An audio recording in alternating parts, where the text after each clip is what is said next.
Howdy friends, back with a different Diablo 2 video. This time, you finally got me. I finally caved. I tried Project Diablo 2. So at this point, at the point that I'm recording this, Season 11 Prosperity has been out for about a month or so. And on my last couple of videos, I would see all the time, you got to try Project Diablo 2, you got to try Project Diablo 2. So I did just that. I've played for not very long, only a couple hours, but I wanted to make a video just kind of capturing my thoughts and feelings, just starting to dive into this. This is going to be probably the first of a couple videos. So before, I know someone's going to comment or think about like, why are you doing like a review of this game if you've only played for like 2 seconds? So this isn't going to be really a review. This is just going to be kind of me talking through what it feels like to try out Project Diablo 2 coming from, this is going to be from like 20 years of just playing regular Diablo 2. I've known about this mod for quite some time, but it was just something that I never really tried, especially when Diablo 2 Resurrected came out. I was really kind of just wanting to play the newer graphics, and really just kind of didn't feel like installing a mod, to be honest. I was surprised to see, though, if you go on their website, they have a really awesome website. It's super intuitive. There's a lot of features out there. It tells you how many people are playing, and at any given time, there's several thousand people playing at any given time, which is really good. It seems like it's a pretty lively community. People are really active. The subreddit has a lot of people. The Discord has a lot of people online. So it was just really nice to see, some actual numbers, and that, this wasn't just like, there's a couple hundred people play. This is pretty involved. So I'm just playing Battle.net. The setup was really easy. You have to have a legit copy of Diablo 2. I just went through Blizzard and downloaded it or bought it, and you get some product keys with it, so everything is totally legit. And then you just install this, and it basically hooks you up to their private server and adds some mods and stuff like that. So like I said, I only played for couple hours. Really, most of it was just kind of look and feel. I really wanted to poke around and get an idea for what was out there and what it was like. The first thing that I noticed is that they updated all the fonts. So they are trying to, it seems like they are trying to move towards, more modern graphics, which is really nice. But that's just kind of like a, not super important. So the first thing that really caught my eye is I joined the chat because it says how many people are in the chat. And I don't think I've seen numbers like this since I played /Diablo 2. It was a Diablo 2 private server. So shout out to anyone who, remembers those days. But that's a lot of people just in the chat. And then if you go in games, there's a ton of games that are available out there. There's a lot of people out here playing is basically what is the vibe of it. And I like that you can toggle for normal, nightmare, and hell all in the same search. It just makes it really nice so that you don't have to like toggle between and stuff like that. So that's pretty cool. But let's just dive into a game and see what the deal is. So at a glance, the first thing I did was I wanted to look at my inventory, which there are a ton of inventory slots. It's basically double what your normal inventory is, which was really awesome to see. And then even just some of the base items I noticed have a lot of different, affixes on it. So like this is 10% faster cast rate right out of the gate. This was just like one of the first things that you drop. Not this one, actually no, this one specifically. So there's just little things like that I noticed that I was like, oh man, this seems pretty cool. I'm curious to see how this is going to kind of play out in the long run. So like I said, I'm not really doing like a review. I'm just kind of talking through some things that I noticed. And then I'm really hoping that I can have people comment along the way with just kind of like tips and tricks to get started. So those are the first couple things that I noticed.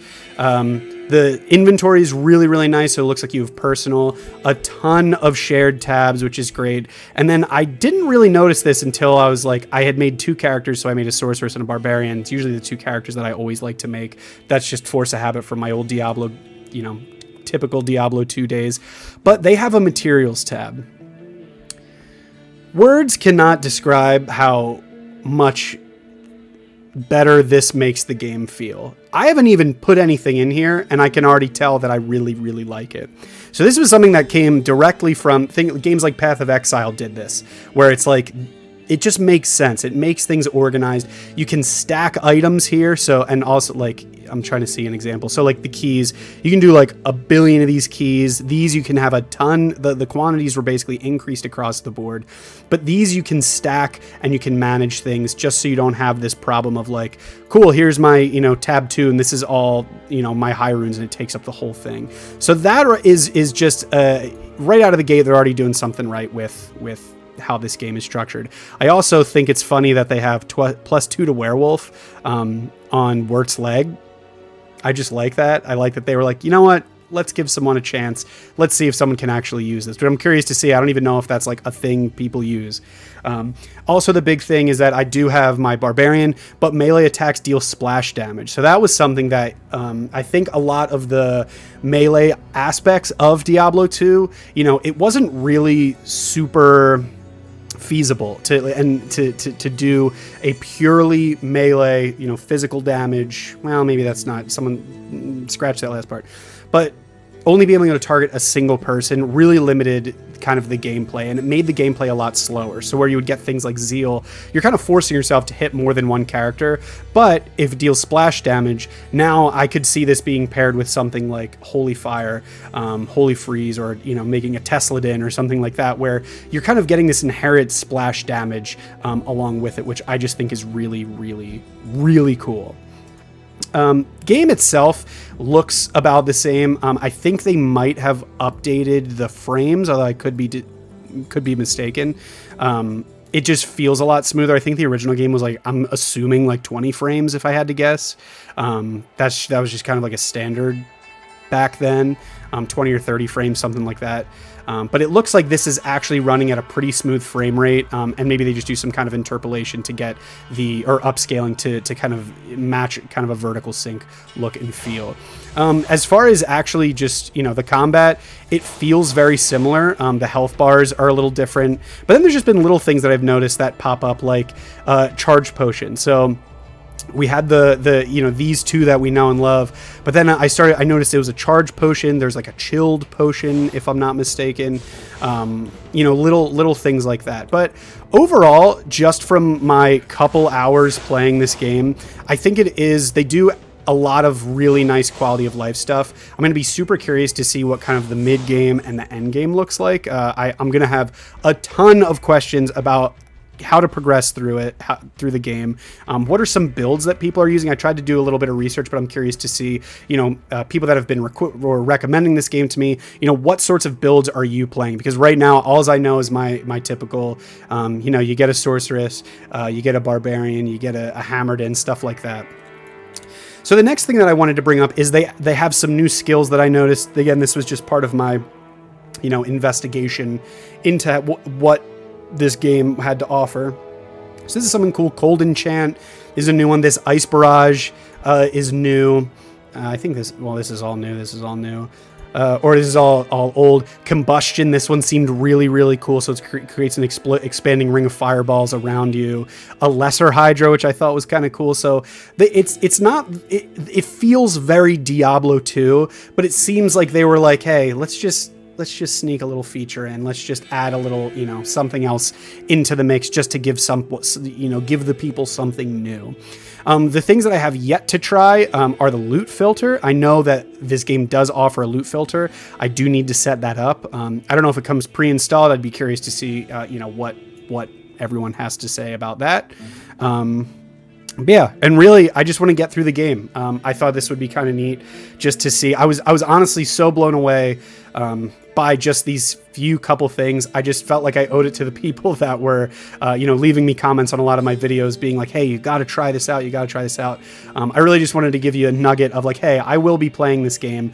I'm going to be playing this. I'm still going to upload other typical Diablo 2 videos. I have a Holy Grail that I'm working on, and just, you know, regular loot videos and stuff like that. So this isn't going to be replacing my content, but you're going to start seeing maybe a Project Diablo 2 video snuck in every now and then, which, you know, kind of looking forward to. Some of the other, okay, well, I'm a clown there. So the Barbarian, I thought also had some pretty neat stuff. Again, the splash damage, I really, really like that idea. I just think it adds a layer of depth to the game that's really going to help out, early characters like this.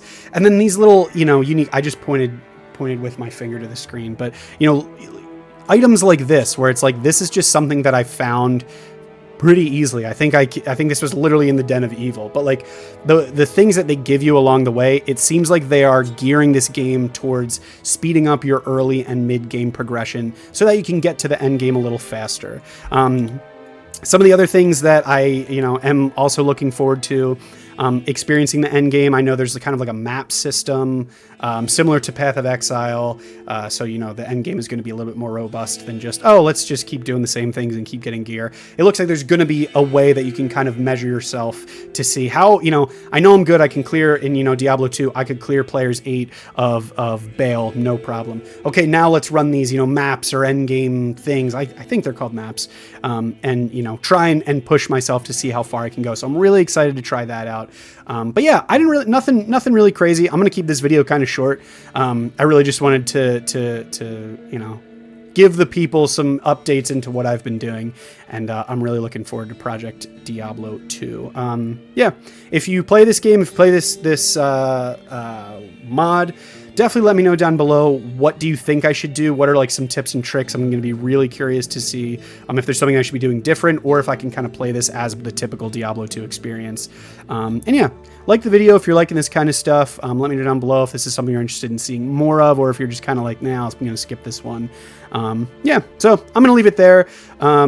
Thanks as always for stopping by, and I'll see you guys on the next one. See you around.